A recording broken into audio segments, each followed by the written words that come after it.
Good morning, my dear students. This is Sunny Kumar Gupta from Student Guideline channel. Today we have discussed when we have start our class. And today we have discussed about third chapter, whole number. And today our topic is properties of multiplication. Before last class, we have discussed about properties of subtraction. So there are some questions, and I also say you take your book and start your questions, start your notebook preparation. If you not prepare your notebook, then you will not learn fully. Only that video says only supporting for you. It means concept. When you crack the question with the help of our video, then you suggest what you want for which subject you want, just like आपको क्या चाहिए, आपको problem क्या है वहाँ पे, कौन से सब्जेक्ट में, मैथ्स में कौन से टॉपिक आपको समझ में नहीं आता है वो आपको देखना है। तो उसके लिए आपको वीडियो देखना है, लेकिन वीडियो देखना है तो उसके साथ साथ आपको नोटबुक भी बनाना पड़ेगा। यदि आप नोटबुक नहीं बनाते हैं तो फिर आपको जब कुछ याद आता है फिर उस समय आपको वीडियो जाके प्ले करना पड़ेगा। But I think if you that time firstly you see the video and take a notes, and with the notes you also crack the another question. It means R.S. Agrawal, NCERT book and any publication book, and I also provide only concept of that chapter. It means whole number जो chapter है उस chapter से हम आपको केवल concept दे रहे हैं with example. आपको एग्जाम्पल के साथ आपको कंसेप्ट दिया जा रहा है, जिस कंसेप्ट के साथ आपको ये पता चलेगा कि हमारा जो क्वेश्चंस बनेगा, क्वेश्चन जो एराइज होगा, वो क्वेश्चन में आपको प्रॉब्लम कहाँ आ सकता है, कैसे आप क्वेश्चन को क्रैक कर सकते हैं। तो ये आपके ऊपर डिपेंड करेगा कब, जब आप नोट्स बनाएंगे तब। कल भी आपको बोले थे कल के क्लास में कि आपको होमवर्क बनाना है, तो आज तक कमेंट में कुछ बच्चों का देखे थे, कुछ बच्चों का अभी भी, जैसे अभी कमेंट में हम देख रहे थे, उसमें कुछ बच्चों का कहना था, उसमें कुछ बच्चे बोल रहे थे कि सर जो आप मोबाइल का जो मतलब जो क्वालिटी है थोड़ा सा, अरे भाई क्वालिटी को मत देखिए, पहले आपको जो कंसेप्ट मिल रहा है वो कंसेप्ट क्लियर हो रहा है कि नहीं, पहले वो कमेंट कीजिए। यदि आपको क्वेश्चन में कोई प्रॉब्लम है उस प्रॉब्लम को शेयर कीजिए, व्हाट्सएप नंबर पे शेयर कीजिए, टेलीग्राम पे शेयर कीजिए या कमेंट कीजिए यूट्यूब पे। तो उसमें आपको जो प्रॉब्लम है उस प्रॉब्लम की फोकस कीजिए, ना कि क्वालिटी पे। कोई दिक्कत नहीं है। अब वैसा नहीं है कि मेरा बड़ा सा एक स्टूडियो है और उससे मैं लाइव आके आपको क्लास चलाऊं तो एकदम फुल एचडी में मिलेगा, ऐसा कुछ नहीं है। बट आपको कमेंट कीजिए, कोई प्रॉब्लम, लेकिन कमेंट वो कीजिए कि आपका वीडियो कैसा था, क्लास कैसा लगा, ये नहीं कि क्वालिटी कैसा है। कोई दिक्कत नहीं, अच्छी बात है, आप हमें बताएंगे तो हमें पता चलेगा कि हमारा वीडियो में प्रॉब्लम कहाँ है, कमी कहाँ पे है, उससे हम फॉलो कर सकते हैं। तो इसमें कुछ बच्चों का प्रॉब्लम था कि सर जो एडिंग प्रॉपर्टीज ऑफ एडिशन है, मल्टीप्लीकेशन है, सब्ट्रैक्शन है, डिवीजन है, जो आप पहले टॉपिक में बताए थे उस टॉपिक वाइज कराएंगे या ऐसे ही डायरेक्टली। तो बाबू आपको पहले बताया जा चुका है कि आपको जो भी चलेगा वो टॉपिक वाइज, जैसे कि आज का जो है टॉपिक वो प्रॉपर्टीज ऑफ मल्टीप्लीकेशन है। तो हम मेरी कोशिश यहीं पे है सभी वीडियो को पार्ट बाय पार्ट, जैसे कि आपको पहले टॉपिक्स दिया गया, फिर प्रॉपर्टीज ऑफ एडिशन दिया गया, फिर प्रॉपर्टीज ऑफ सब्ट्रैक्शन दिया गया, आज आपको प्रॉपर्टीज ऑफ मल्टीप्लिकेशन दिया जाएगा, फिर डिवीजन दिया जाएगा और फिर एक और दिया जाएगा जो सबका रिकैप होगा, यानी कुछ एक्स्ट्रा क्वेश्चन सॉल्व कराया जाएगा आपको। तो इसमें आपको यही बताया जाएगा कि कहाँ आपको प्रॉब्लम है वो देखिए, हम आपको कंसेप्ट दे रहे हैं, क्वेश्चन सॉल्व करना आपकी जिम्मेवारी है। अगर आपसे नहीं होता है उसमें भी बोलिए, अगर उसमें भी किसी को दिक्कत होगा कोई बुक में, उसका आप फोटो लीजिए और उसको हमें शेयर कीजिए, फिर आपको आंसर आपको हम देते हैं, ठीक है। सो without waste the time, firstly come on the board, and that's the Tuesday. Our topic is properties of multiplication. Firstly you pause the video, stop the video, then you take a screenshot and note in your copy, then we have a start our class for today. Okay, good night. Okay, so come on the board. That's the first topic is closure property. याद है आपको हम जब properties of addition पढ़ रहे थे उसमें भी आपको क्लॉजर प्रॉपर्टीज मिला था, ठीक है। सब्ट्रैक्शन में ज्यादा आपको नहीं मिलेगा, लेकिन एडिशन में मिला था आपको, ठीक है। तो उसमें आपको क्या था, उसमें सेम प्रोसेस है बट उसमें एडिशन था और यहाँ पे आपको क्या मिलेगा, multiplication. So firstly we have read that first topic, if a and b, if a and b are whole numbers, यदि a और b होल नंबर है और उसको जब उसका क्लॉजर प्रॉपर्टीज बनाते हैं तो वो कभी भी a इंटू बी करके बनता है, जो आपको देखते हैं होल नंबर से, देन वो क्या बन जाता है a इंटू बी जो रहेगा। जैसे मान लीजिए a जो है 5 है और b है आपको क्या है 7 है, तो 5 और 7 हुआ a और b, तो लास्ट में उसका प्रॉपर्टीज क्या बनेगा, तो firstly we have add multiply the number a into b, 5 into 7, 7 into 5, is that equal? So 7 5s are 35. Okay, so that's here one example also, that's a A, ये आपको हुआ A और ये हुआ आपको B, यानी A और B, A 8 है और B 9 है, ठीक है। तो आपको ऐसे मिलेगा,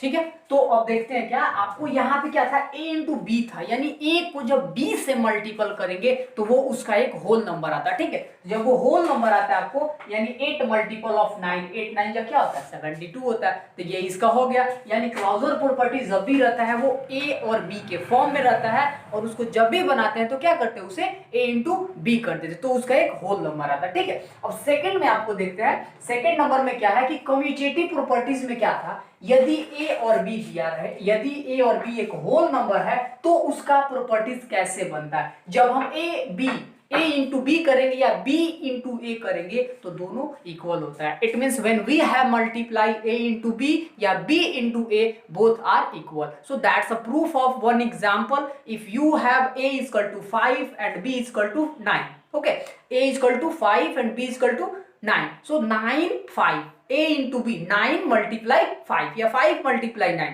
9 5 जा 45 या 5 9 जा 45, बोथ आर इक्वल। तो ये आपको जो है मल्टीप्लीकेशन का ये सेकंड नंबर जो टॉपिक है ये बताता है, आपको कम्यूटेटिव लॉ बताता है कि जब भी हम a b को या b a को मल्टीपल करते हैं तो दोनों क्या होता है, एक होता है, यानी इक्वल होता है, ठीक है। जैसे एग्जांपल आपको यहाँ पे दिया हुआ है 3a इक्वल टू 5 और b इक्वल टू 3, यानी a को b से जब मल्टीपल करेंगे तो 15 ही आएगा, या b को a से करेंगे तब भी आपको क्या आएगा 15 आएगा। Is that clear? Next topic is multiplicative properties of zero. Multiplicative properties of zero आपको एडिशन में भी बताए थे कि एडिशन प्रॉपर्टीज ऑफ जीरो उसमें भी था, यानी जब भी हम किसी डिजिट में जीरो को मल्टीपल करेंगे तो वही का वही डिजिट नहीं होता है जो उसमें होता था, लेकिन इसमें क्या हो जाएगा, आपको जीरो ही होगा। जैसे a इंटू जीरो करते हैं तो आपका जीरो आएगा,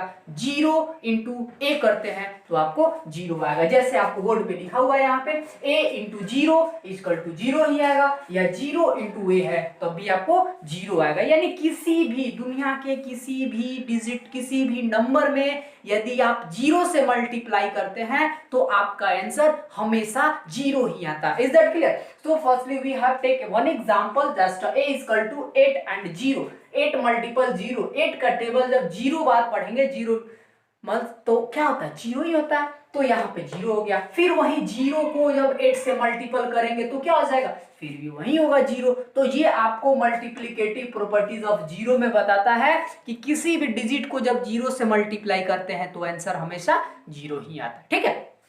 फिर देखते हैं आपको, अब आपको आएगा यहाँ पे 3 नंबर हुआ, अब ये पढ़ेंगे 4 नंबर। अब 4 में क्या है, मल्टीप्लिकेटिव प्रॉपर्टीज ऑफ जीरो।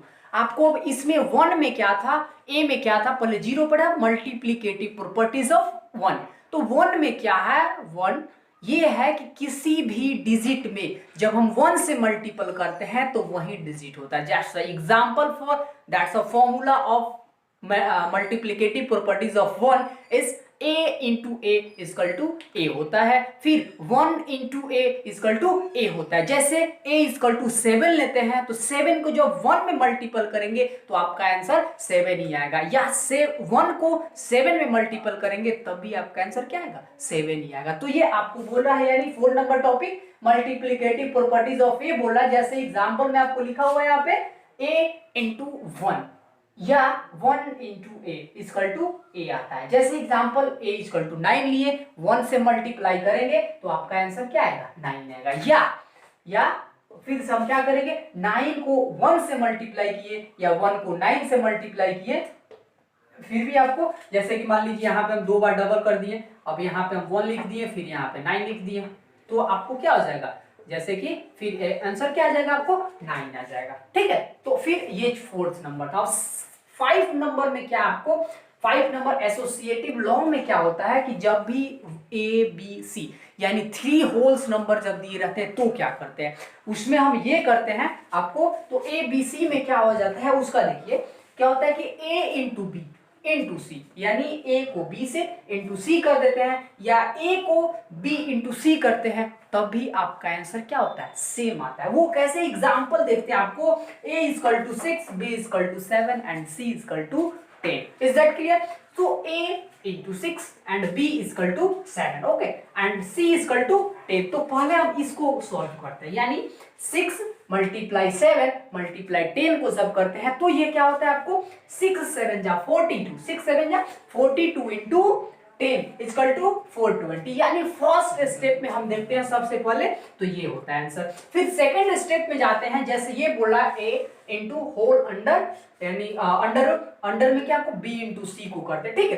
तो इसमें 6a हो गया और फिर 7b हो गया और c 10 हो गया, तो यहाँ पे 6 का 6 है और 7 10 जा 70, इज दैट क्लियर? और 7 6 जा 42, यानी 0 का 0, तो ये करेंगे आपको 42, ये 420, यानी आपका जो ये रूल है एसोसिएटिव लॉ जो बताता है वो क्या बताता है, a into B cost under b into C, a into B under multiple of c, या a इंटू कोस्ट में b इंटू सी, दोनों क्या होता है, इक्वल होता है। ठीक है, फिर अभी भी आपका इसमें मिलेगा प्रॉपर्टीज ऑफ मल्टीप्लिकेशन में, जो फिर हम आपको बताते हैं, पहले फिलहाल आप इसको नोट कीजिए।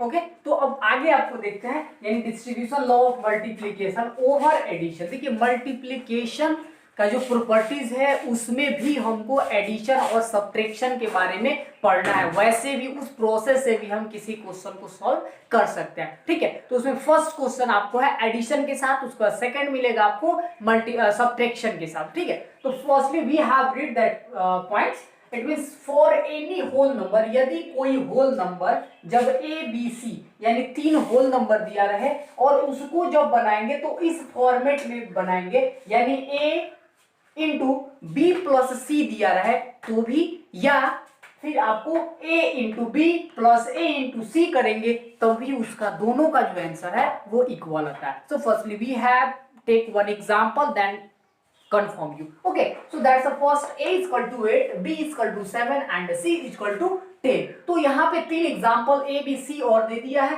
और इस फॉर्मेट में हमको पुट अप करना है वैल्यू को। Firstly we have take a into B, a into cost under b plus c, a into b plus c, तो a का मतलब 8 हुआ और b का मतलब क्या है 7 है यहाँ पे और c का मतलब 10, यानी a into b plus c, तो b प्लस c है यानी 7 प्लस 10 इक्वल टू 17 और ये 8 का 8 मल्टीपल 17 इक्वल टू 136 होता है। Is that clear? और फिर आपको सेकंड का जो फॉर्मूला है यानी सेकंड फॉर्मेट है उस फॉर्मेट में देखते हैं a into B plus a into C से, तो यहाँ पे a का मतलब 8 दिया हुआ है और b का मतलब 7 दिया हुआ है, फिर a का मतलब 8 दिया और 7 c का मतलब 10 दिया, तो 8 7 सा 56 और 8 10 सा 80, तो 18 और इसको जो मल्टीपल कर ऐड करते हैं, यहाँ पे ऐड है बीच में, तो 0 और 6 करेंगे 6 और 8 5 13, यानी दोनों फॉर्म में दोनों फॉर्मेट में हमारा जो आंसर क्या आएगा 136 आएगा। तो इससे हमें ये पता चलता है कि जब भी ए बी सी 3 फॉर्मेट में दिया रहे और उसको जब properties of subtraction over addition में बनाएंगे तो इस फॉर्मेट से बनाते हैं तो आपका आंसर दोनों आंसर क्या होता है इक्वल आता है। सो ओके, और फिर इसके बाद जब हम इस लास्ट वाला जो टॉपिक पढ़ेंगे वो distribution law of multiplication over subtraction के बारे में, तो इसमें जब पढ़ेंगे उसमें मल्टीप्लिकेशन यानी एडिशन था और इसमें क्या हो जाएगा सब्ट्रैक्शन होगा। तो इसको रीड करते हैं पहले। फॉर एनी होल नंबर, यदि कोई होल नंबर में जो ए बी सी के रूप में दिया है तो उसको कैसे बनाएंगे, सेम प्रोसेस है, जहां पे आपको प्लस लगाया था वहां पे आपको माइनस लगाना है। एग्जांपल देखते हैं आपको, a इंटू बी माइनस सी हो गया क्वेश्चन में, फिर a इंटू बी और माइनस a इंटू सी होता है। दोनों का आंसर जब चेक करते हैं तो इक्वल आता है। वो देखते हैं कैसे, जैसे a equal to 10, b equal to 8 और c इक्वल टू 6 लेते हैं। ठीक, तो सबसे पहले हम वैल्यू पुट करते हैं इस फॉर्मेट के आधार पे। जैसे फॉर्मेट था आपका क्या, फॉर्मेट आपको यहाँ पे था a into B minus C, a हो गया 10 और b हो गया 6 और b हो गया 8 और c हो गया 6। तो इस फॉर्मेट में देखते हैं 10 मल्टीपल 8 माइनस 6 इक्वल टू 2, यानी 10 टू सा 20। ओके, और नेक्स्ट फॉर्मेट जो हमारा था फर्स्ट फॉर्मेट किया, और सेकेंड फॉर्मेट में देखते हैं आपको 10 मल्टीपल 8, यानी a इंटू बी, a हो गया 10 और b हो गया 8, फिर उसके बाद a इंटू सी, तो a 10 और b और c हो गया आपको 6 हो गया। तो 10 8 जा 80 और 6 10 जा 60, और 80 से जब माइनस 60 करते हैं तो आपका आंसर क्या आता है, 20 आता है। तो दोनों यहाँ पे जो आंसर है आपका, दोनों आंसर क्या हो गया, सेम आ गया, यानी 20 हो गया। ठीक है, जब 20 आंसर आपका सेम आता है तो इस फॉर्मेट का जो फॉर्मूला जो बोल रहा था वो आपको सिद्ध होता है, यानी प्रूफ होता है कि जब हम इस फॉर्मेट में सब्ट्रैक्शन, मल्टीप्लिकेशन, सब्ट्रैक्शन जो होता है उसमें आपको एडिशन और सब्ट्रैक्शन में भी बनाते हैं तब भी हमारा आंसर इक्वल आ सकता है। तो आज का क्लास यही है, फिलहाल आप इसे नोट कीजिए। ओके, तो my dear students, so today's that's our last position of that points today, and tomorrow we have discussed about in whole number properties of division. अब कल हम पढ़ेंगे प्रॉपर्टीज ऑफ डिवीजन के बारे में। Okay, so let us you keep at home and save your life.